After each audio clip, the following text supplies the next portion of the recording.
কিন্তু স্বৈরাচারীর মানসিকতা কিন্তু আমাদের মাঝে যে বিরাজমান সেটি আমরা লক্ষ্য করছি। আজকেও যদি দেখবেন এটা যদি না হতে পারে ওটাও হতে পারবে না, এরকম বক্তব্য দিচ্ছেন আমাদের তরুণ নেতৃত্বের কতিপয় নেতা।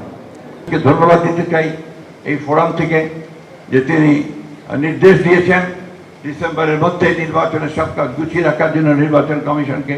এটা একটা অত্যন্ত ইতিবাচক ব্যাপার, and he deserves thanks for that. আমরা আশা করবো যে নির্বাচন কমিশন এই কাজটা খুব দ্রুততার সঙ্গে শেষ করে তার নির্বাচনের একটা পরিবেশ তৈরি করবে। আমরা দাবি করছি যে এই নির্বাচনে যেন অবাধ, নিরপেক্ষ এবং সকলের কাছে গ্রহণযোগ্য হয়। স্বৈরাচার তো পালায় গেল, স্বৈরাচারের নেত্রী পালিয়েছে, কতিপয় নেতা পালিয়েছে, কেউ কেউ জেলে আছে। আমরা বলতে চাই আপনি আপনার চাহিদা বলতেই পারেন, এটি আপনার ব্যক্তিগত স্বাধীনতা, কিন্তু আপনি একথা বলতে পারেন না আমার এটা না হলে ওইটাও হবে না। এই অধিকার তো আপনার নাই। এই যে মানসিকতা আর পলায়নকৃত স্বৈরাচারের মানসিকতা একই মানসিকতা।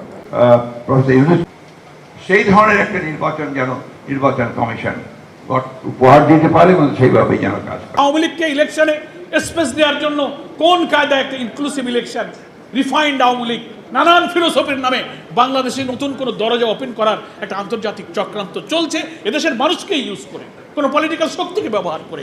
এ ব্যাপারে আমাদেরকে কিন্তু সাবধান হতে হবে।